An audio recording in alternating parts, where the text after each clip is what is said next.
And I now call on Roseanna Cunningham, Minister. 7 minutes, please. Thank you, Presiding Officer. Today's debate does provide an opportunity to consider issues related to a register of interest for the judiciary, a subject discussed by the Public Petitions Committee over recent months, as outlined by the convener David Stewart. Now, of course, it is of vital importance that judges are seen to be both independent and impartial. They must be free from prejudice by association or relationship with one of the parties to a litigation. They must be able to demonstrate impartiality by having no vested interest, such as a pecuniary interest, or indeed a familial interest that could affect them in exercising their judicial functions. And the petition as originally lodged, as I understand it, only concerned a register of pecuniary interests for the judiciary.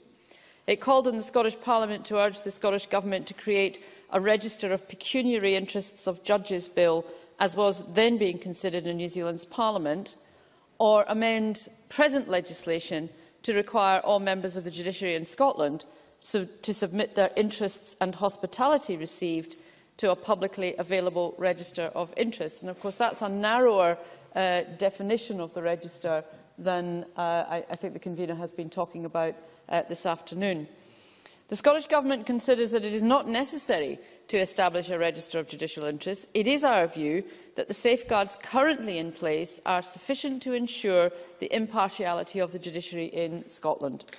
And these important safeguards are the judicial oath, the Statement of Principles of Judicial Ethics issued by the Judicial Office for Scotland in 2010, and the Judiciary and Court Scotland Act 2008. If I could look at these three safeguards in a little more detail, the judicial oath, taken by all judicial office holders before they sit on the bench, requires judges to do right to all manner of people without fear or favour, affection or ill will. The Statement of Principle of Judicial Ethics states at Principle 5 that all judicial office holders have a general duty to act impartially. In particular, it notes, and I quote, "Plainly, it is not acceptable for a judge to adjudicate upon any matter in which he or she or any members of his or her family has a pecuniary interest. Furthermore, he or she should carefully consider whether any litigation depending before him or her may involve the decision of a point of law which itself may affect his or her personal interest in some different context or that of a member of his or her family." And the Judiciary and Court Scotland Act 2008 contains provisions to regulate and investigate the conduct of judicial office holders. Under Section 28, the Lord President has a power to make rules for the investigation of any matter concerning the conduct of judicial office holders. The complaints about the Judiciary Scotland rules came into force in 2011. There was a consultation on these rules last autumn. The Lord President has considered responses to the consultation, and new rules and accompanying guidance will be published in due course. In addition to this, yes, of course. Intervention in reaching the conclusion that the introduction of a register of judicial interests would not be appropriate at this time, did the Scottish Government consider and evaluate the Council of Europe Group of States Against Corruption report, which looks specifically at this matter, and did that help to inform the Scottish Government's thinking? Yes, we have looked at that, and I am in fact going to refer to that just in one or two moments, if I have the time. In addition to this, members will be aware that from 1 April 2014, the Scottish Court Service has set up a public register of judicial recusals, and the convener did mention that. This register sets out the reason why a member of the judiciary has recused him or herself from hearing a case where there is a conflict of interest. And whilst this doesn't go as far as the petition suggested, we believe it is a welcome addition to the safeguards I've already covered. Setting up a register of judicial interests would be a matter for the Lord President, as head of the judiciary in Scotland. The Lord President takes the view that a register of pecuniary interest for the judiciary is not needed.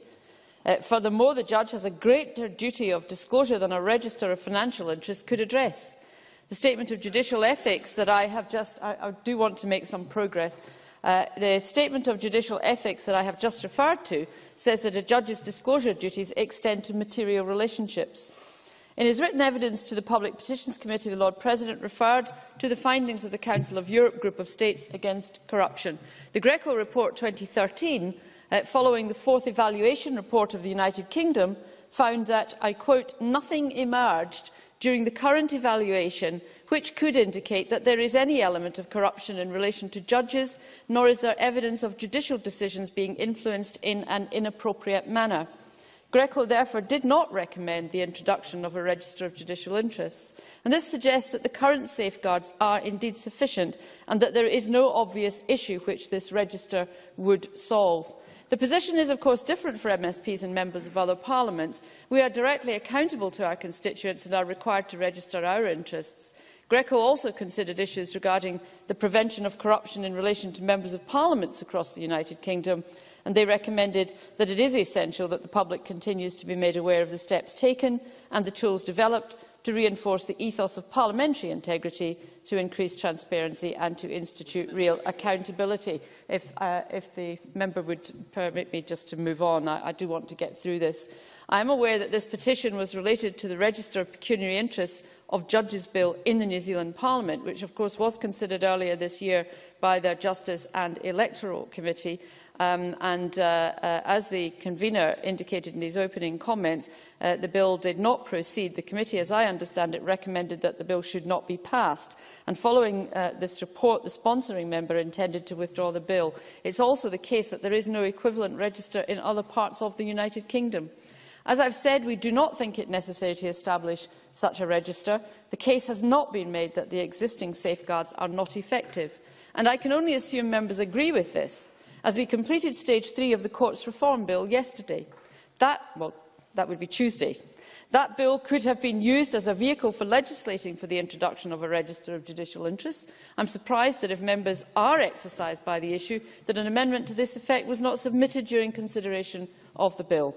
However, today is an opportunity for a wider consideration of this issue, and I do look forward to hearing what others have to say, and I will come back to perhaps some of the issues in my closing remarks. Thank you.